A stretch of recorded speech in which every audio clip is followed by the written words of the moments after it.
आज हम ऑपरेशन सिंदूर फाइल्स दिखाने वाले हैं। वो 90 मिनट जिसमें वर्ल्ड ऑर्डर बदल दिया, वो 90 मिनट जिसने वर्ल्ड कूटनीति में टेक्टोनिक शिफ्ट कर दिया, वो 90 मिनट जिसने 50 साल से पाकिस्तान के ब्लफ को खत्म कर दिया, वो 90 मिनट जिसने न्यूक्लियर गीदड़ भपकी को हमेशा के लिए खत्म कर दिया, वो 90 मिनट जिसमें न्यू नॉर्मल की लक्ष्मण रेखा खींच दी गई, वो 90 मिनट जिसमें भारत ने कहकर अपना बदला लिया। लेकिन यह सब कैसे हुआ, आज वो पूरी कहानी ऑपरेशन सिंदूर फाइल्स में।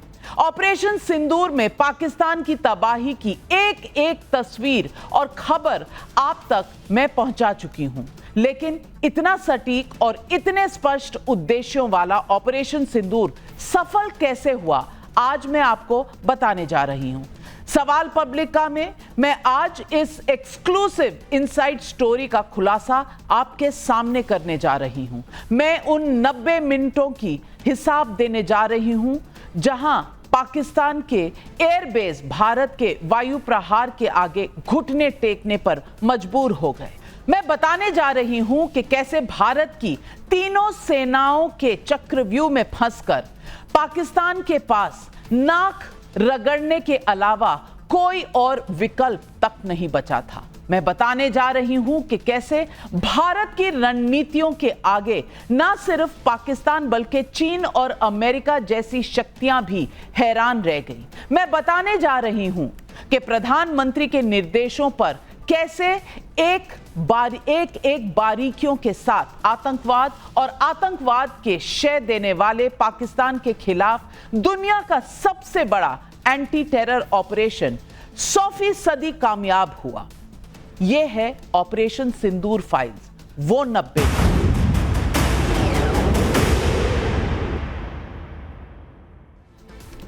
और आज मेरे साथ इस शो पर जुड़ रहे हैं मेजर गौरव आर्या, हमारे साथ यहां स्टूडियो में air marshal P K Srivastava defence expert, colonel Shailendra Singh defence expert, Abhijit Iyer Mitra strategic affairs के एक्सपर्ट। और ये चारों लोग जानते हैं कि किस लेवल पर प्लानिंग हुई और किस लेवल पर भारत ने ऐसा क्या क्या किया जिससे पाकिस्तान बिल्कुल घुटने टेकने पर बिल्कुल मजबूर हो चुका था। आइए बताती हूं सबसे पहले कि ऑपरेशन सिंदूर फाइल्स का पहले अध्याय में 22 अप्रैल की बात है। और मैं आपको बताना चाहूंगी मेजर गौरव आर्या, 22 अप्रैल को पहलगाम का जब हमला हुआ तो प्रधानमंत्री और भारत के विदेश मंत्री और अजीत डोभाल सऊदी अरब में थे। तीनों के बीच में एक मीटिंग हुई। सऊदी अरब में जब उन्हें यह इंफॉर्मेशन मिली कि भारत पर इस तरह का टेरर हमला हुआ है, जहां धर्म पूछकर, जहां लोगों को मारा गया, इस तरह के उनके परिवारों के सामने यह किया गया, धर्म पूछ के किया गया, तो प्रधानमंत्री का गुस्सा 7वें आसमान पर था। और उसी दिन तय हो गया था इस मीटिंग के बाद कि इसका बदला लिया जाएगा। और सऊदी अरब में ही यह प्लानिंग और टाइमिंग की जो बागडोर थी वो दी गई उनको जिन्हें डिफेंस की तैयारी करनी थी।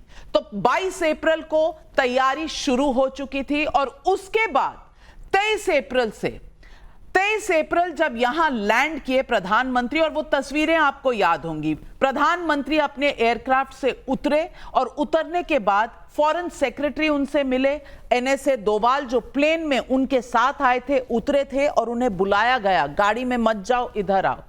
पहले वहां पर एक छोटी वार्ता हुई, फिर एयरपोर्ट पर एक मीटिंग हुई। आपको यह सब याद होगा, मैं फिर से दोहराना चाह रही हूं। उसी दिन यह तय हो गया था कि इसकी टाइमिंग बस 2 हफ्ते 20 दिन से ज्यादा नहीं होनी चाहिए। और ये तस्वीरें हैं जो तब की बता रही हैं कि किस तरह पहले एयरपोर्ट पे और उसके बाद प्रधानमंत्री के घर पर मीटिंग का दौर शुरू हुआ। मैं ये भी बता दूं आपको कि अजीत डोभाल, जनरल अनिल चौहान जो सीडीएस हैं, चीफ ऑफ डिफेंस सर्विसेज हैं, जनरल उपेंद्र त्रिवेदी, सेना प्रमुख air chief marshal AP Singh और एडमिरल दिनेश त्रिपाठी, ये तीनों लोग मिलकर उसके बाद एक मीटिंग्स का और प्लानिंग का दौर चला। 47 मीटिंग्स हुई। मैं आपको बताना चाहती हूं ये 47 मीटिंग्स कहां हुई। आप में से कोई गेस कर सकता है कि कहां हुई, किसने की, कैसे हुई? मेजर गौरव आर्य। मुझे तो लगता है कि लोक कल्याण मार्ग में हुई होंगी या लोक कल्याण मार्ग में। जी, आपका क्या गेस है? लोक कल्याण मार्ग, प्राइम मिनिस्टर 1 एयरक्राफ्ट पे और सऊदी अरेबिया में। आपका क्या गेस है? अगर आप गेस करने को बोलेंगे तो मैं एक चीज पर बड़ा कॉन्फिडेंट हूँ, ये मेरे यहाँ नहीं हुई।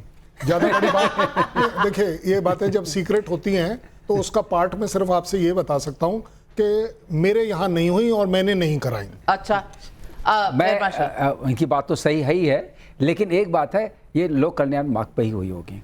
मैं आप तीनों के मैं आपको बता दूं कि ये लोक कल्याण मार्ग की 47 मीटिंग्स नहीं है। ये 47 मीटिंग्स सिर्फ और सिर्फ डिफेंस एक्सपर्ट्स की थी, जिनको लीड किया था national security adviser Ajit Doval ने। उनके साथ थे CDS, chief of defence services Anil Chauhan, और तीनों सेना और मैं आपको बता दूं, पहली मीटिंग प्लेन में हुई थी, उसके बाद निर्देश प्लानिंग के दे दिए गए थे। वो उस मीटिंग में और ये एआई जेनरेटेड विजुअल्स हैं, प्लेन में हुई थी जब सऊदी अरब से भारत वापस लौट रहे थे। इस मीटिंग में डोवाल साहब प्रधानमंत्री थे और इस तरफ बैठे हुए जो आपको ये एआई जनरेटेड तस्वीरें हैं जहां पर फॉरेन मिनिस्टर जयशंकर भी हैं। लेकिन 47 मीटिंग ना लोक कल्याण मार्ग में हुई, ना डिफेंस मिनिस्ट्री में हुई, ना एयर हेडक्वार्टर में हुई, ना नेवल हेडक्वार्टर में, ना आर्मी हेडक्वार्टर में, ना नेशनल सिक्योरिटी एडवाइजर का जो सेक्रेटेरिएट है वहां हुई। ये एक सेफ हाउस में हुई। 47 मीटिंग्स एक safe house, undisclosed safe house में हुई हैं, और ये 47 मीटिंग्स की कहीं किसी को खबर तक नहीं थी। किसी भी सरकार के किसी अंग को नहीं पता था, जिसमें सिर्फ टॉप ऑफिशियल्स थे। कुछ मीटिंग्स में सारे मौजूद होते थे, कुछ में जहां आर्मी का पहलू होता था वहां आर्मी के साथ सीडीएस और एनएसए होते थे, कुछ नेवल का होता था तो नेवल और एनएसए और सीडीएस होते थे। और इस तरह करके 47 मीटिंग्स जो हुई, उसमें ये ऑपरेशन कैसे होगा इस पर पूरे डिटेल बने, 3 प्लान बने। और मैं आपको बताना चाहती हूं कि इसके बाद 3 प्लान बने, plan A, plan B, plan C, और ये तीनों प्लान लेकर 6 तारीख की शाम को हम तैयार थे।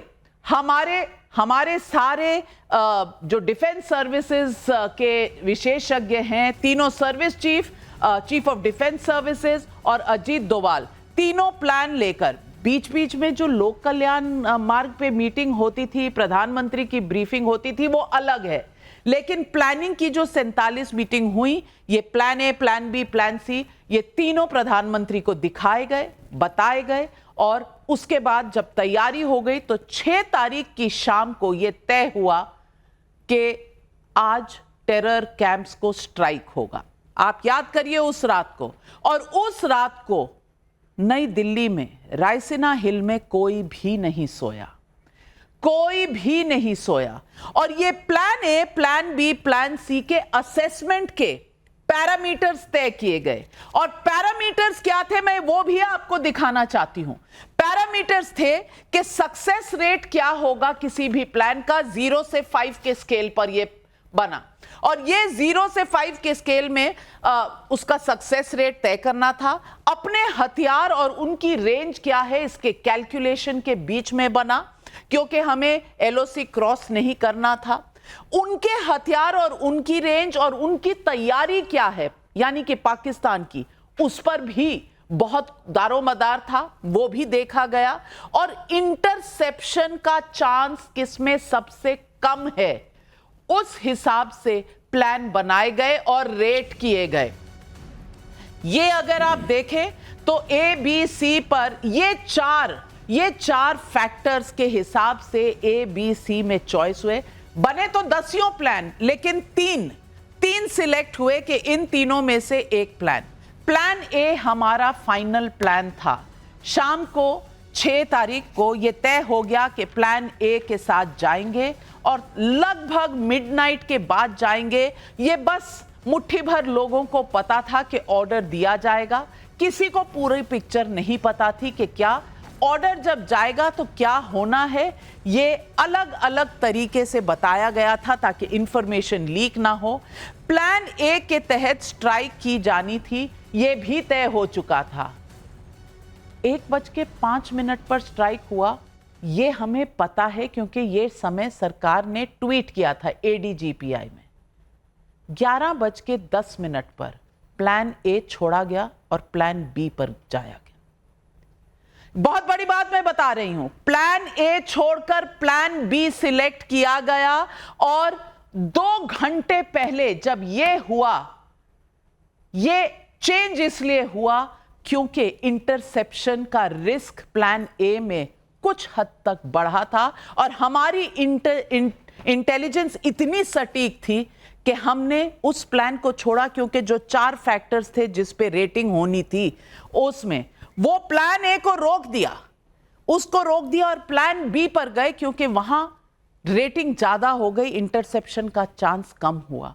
और मैं पूछना चाहती हूं गौरव आर्या जी, मेरे तो रोंगटे खड़े हो रहे हैं जब मैं ये सुन भी रही थी, जब मैंने अपने सोर्सेज से बात की और आज भी मैं आपको बता रही हूं तो रोंगटे खड़े हो रहे हैं। मैं पूछना चाहती हूं क्या ये अक्सर होता है कि एक प्लान हो, 2 प्लान हो, ज्यादा प्लान बनते हैं और लास्ट मिनट में चेंजेस होते हैं? जी, ये तो बात है कि मल्टीपल प्लान्स बनते हैं नाविका और मल्टीपल सिनेरियोज वॉर गेम करे जाते हैं, ये तो तय है।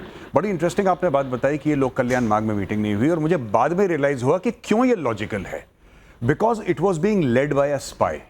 आप देखिए, अगर ये कोई फौजी लीड करता, फौजी सेफ हाउस में मीटिंग नहीं करता, फौजी अपने इलाके में मीटिंग करता, लेकिन डोवाल साहब की एक खासियत है, जब प्रेशर आता है या जब कोई ऐसी बात आती है, the first thing is go analogue, don't go digital, switch off everything digital, disappear from the map, आप गायब हो जाइए। अच्छा, लोक कल्याण मार्ग के बाहर तो खड़े हैं सब कैमरा लेके, तो पब्लिक को दिखाने के लिए ये भी डिसेप्शन की प्लानिंग है। देखिए कितने, जो हम भेद कहते हैं, साम दाम दंड भेद, ये भेद है, ये कितने हाई लेवल की मीटिंग। अच्छा, ये लोक कल्याण मार्ग गया, आप प्रधानमंत्री से मिलेंगे, प्रधानमंत्री से ये मिलेंगे, प्रधानमंत्री की मीटिंग। अब ये पता लग रहा है कि भाई असली मीटिंग तो हो चुकी थी कहीं और सेफ हाउस जिसका कोई लोकेशन नहीं था कहीं पे, वहां पे आप देखिएगा, जितना मैं गेस कर सकता हूं, ना वहां पे मोबाइल टावर काम करता होगा, वहां पे एवरीथिंग ब्लॉक्ड, जिसको हम कहते हैं कि कोई भी ऐसी चीज, ना स्मार्ट वॉच, ना मोबाइल फोन, कोई ऐसी चीज नहीं आपके तन पे जिससे आप ट्रैक हो सके। जस्ट गो एनालॉग एब्सोल्यूट, मानिए कि आप 100 साल पहले हैं। वो हिंदी फिल्मों में कहा जाता ना कि वहां परिंदा भी पर नहीं मार सकता, ऐसी जगह। इलेक्ट्रॉनिक सर्वेलेंस हो ही नहीं सकता, कुछ नहीं पता। एक घर है जिसके अंदर लोग आ रहे हैं, चुपचाप आ रहे हैं, रात को मिल रहे हैं, अपनी मीटिंग कर रहे हैं, वापस जा रहे हैं, एक इकोसिस्टम क्रिएट करा और उसके बाद प्रधानमंत्री जी को प्लान दिए। प्रधानमंत्री को बिल्कुल ब्रीफिंग हो रही थी और अभिजीत अय्यर मित्रा, ऐसा नहीं है कि प्रधानमंत्री को पता नहीं था, लेकिन ऑपरेशनल डिटेल्स में प्रधानमंत्री का रोल लिमिटेड होता है। उनको कहना होता है कि ये हमारा प्लान है, हमें एड करना है, तैयारी आपकी है। डिटेल्स का काम जो है वो चल रहा था इन 47 मीटिंग्स में। मैं पूछना चाहती हूं कि ये जो ए से बी हुआ होगा उस वक्त, पाकिस्तान जायजा ले रहा होगा, कितनी उनकी इंटेलिजेंस थी, क्योंकि उस रात जब ये स्ट्राइक हुए तो कहा तो ये जाता है कि नील बटे सन्नाटा था, पाकिस्तान को कुछ पता नहीं था। यानी कि हमारी जो ये पूरी, ये जो आपने ठीक कहा, स्पाई, यानी कि अजीत डोवाल साहब जो हमारे नेशनल सिक्योरिटी एडवाइजर हैं, वो स्पाई का किरदार, और वो पाकिस्तान में रह चुके हैं, इंटेलिजेंस उनके पास पूरी थी कि कौन कहां किस कैंप में है, 9 टारगेट चुने गए, वो सारा प्लान बना, पाकिस्तान को पता भी नहीं चला। देखिए, इंटेल का तो ये होता है ना, अगर दुश्मन को पता चल गया कि आपके पास वो इंटेल है तो वो इंटेल है ही नहीं, वो डिसइंफॉर्मेशन हो जाता है, वो डेलिबरेटली फेड हो जाता है। जितना हमारा 21 स्ट्राइक हमने किए 9 टारगेटों पे, सब के सब सक्सेस निकले। इसका मतलब है कि उनको कुछ पता ही नहीं था और उनको ये भी लग रहा था कि बस एक दिन का हमने 3-4 गुना बालाकोट करना है फिर से। हमने बस डे 1 पे नहीं किया, उन्होंने डे 1 के लिए शायद प्रिपेयर करके रखा था, पर डे 2, डे 3, डे 4 के लिए दे वर नॉट प्रिपेयर्ड। जो मसूद अजहर के जो 10-12 जो खानदान के लोग मरे हैं, उससे क्या पता चलता है? हमारे पास ह्यूमन इंटेलिजेंस था ऑन द ग्राउंड। अब पता नहीं, शायद मसूद अजहर का भांजा या ऐसे कुछ कोई हनी ट्रैप में फॉल करके हमने उससे इंटेल निकाला हो, मेरे को क्या पता। और ये भोलारी में तो प्योरली इलेक्ट्रॉनिक इंटेलिजेंस के वजह से है कि हमने देखा कि वो कब आया, कब गया, कब बंकर के अंदर गया, फिर जाके आपने मारा। अब ये देखिए, ये एक ही बेस नहीं है जहां हमने बंकर को मारा है।